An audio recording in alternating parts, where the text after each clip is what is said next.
Hi, I'm Sandi Genovese, and today we're looking at dimensionality in terms of a photo display. No big surprise with me.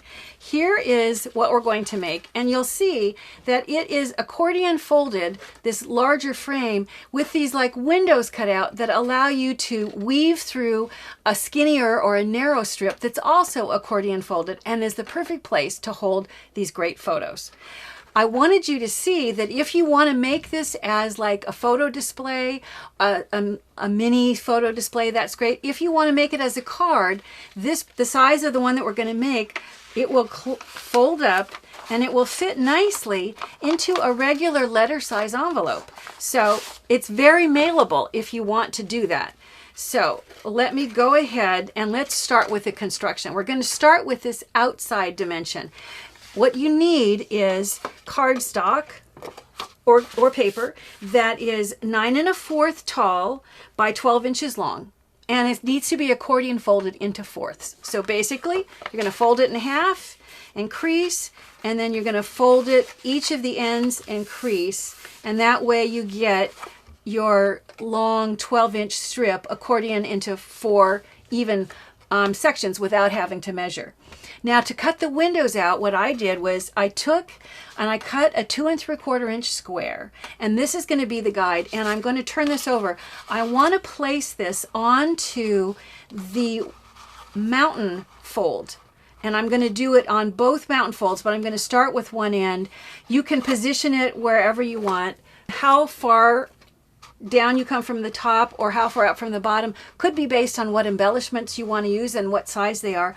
Mine just happens to be from the top edge.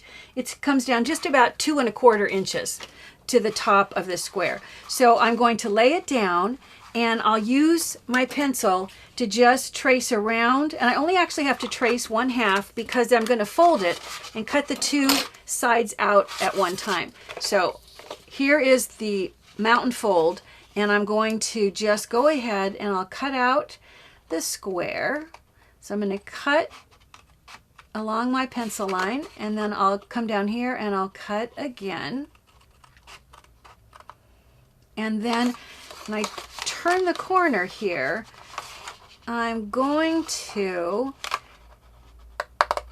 cut along the pencil, and you're going to see that I need, as well as cutting out the square, I need to continue these vertical cuts. So I'm going to cut the square out, and then I'm going to continue about, I don't know, between 1/4 and 1/2 inch longer. I need to do the same thing on the other end of that vertical cut. These little slits is what's going to hold that pink strip in place, that deeper pink. So I now have the windows on one side.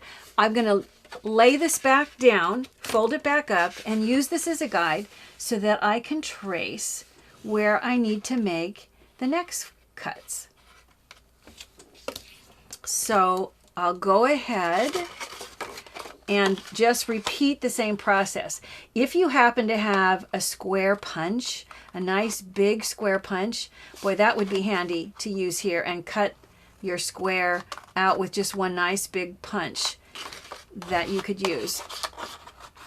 I'm going to do the same thing. I have to cut the window, and as I go along this vertical line, I am going to, once again, I'm going to continue down maybe, I don't know, almost 1/2 inch, and do the same thing on the top.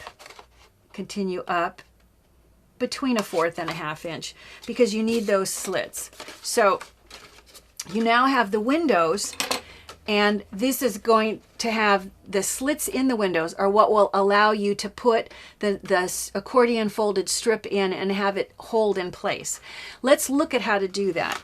You can go ahead and add the decorations, but this needs to be accordion folded also, and it's going to be folded the same way.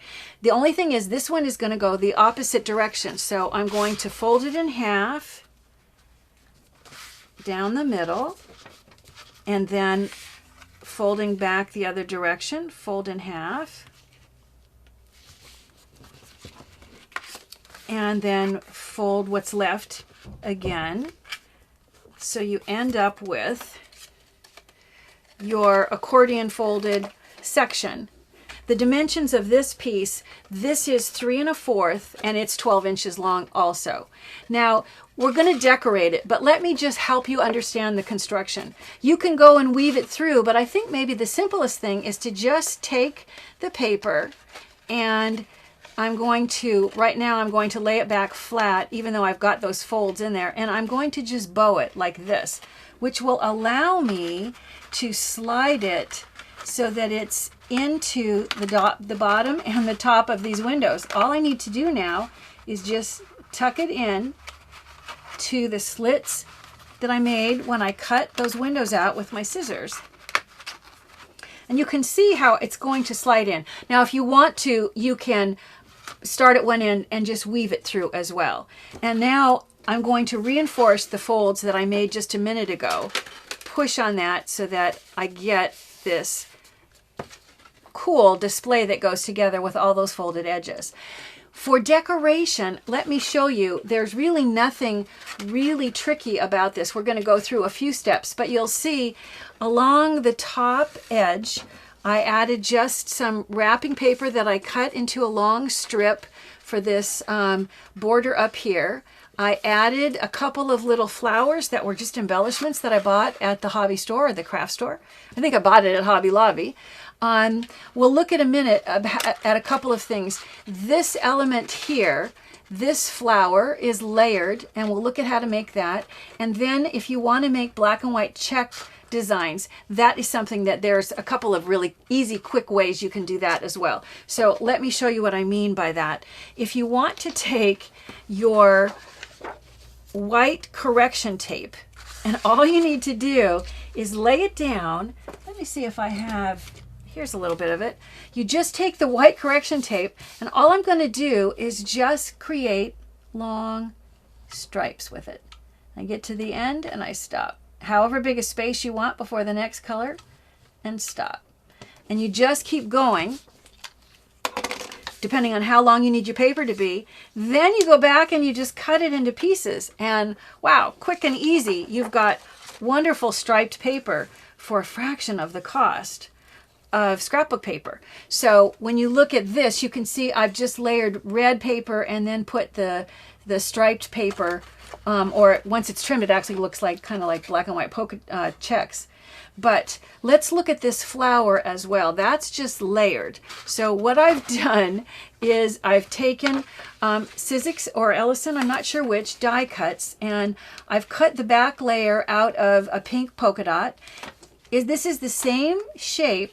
You can see if I lay them together, it's the same design, but this one I'm going to curl. And so I'm going to just take, and I think it's a little bit easier to curl it before I actually start attaching it. So I'm just with my fingers, I'm just kind of doing partial curl and a partial fold.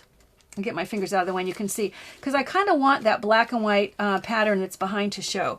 I'm going to take my adhesive and I'll place it in the middle, and then I'm just going to position this so that you see the pink behind, and I'll go back and really reinforce where I want these folds to go, or these, sometimes I leave them loose as curls, but you have that double layer effect going. And then I'm going to add patterned paper that I use just a circle punch to go into the middle, and I'll place that in the center, and then I'll take a little bit, this is more patterned paper, and when I turn it over, you'll see I've just added a little bit of the foam adhesive to the back, which makes it so much easier to add dimensionality quickly to your projects. So at this point, let's see if I take this, depending on where you want to place this. If you want to place this onto this element, you can position it. Let me lay this down so I can show you. You can position it so that it fits.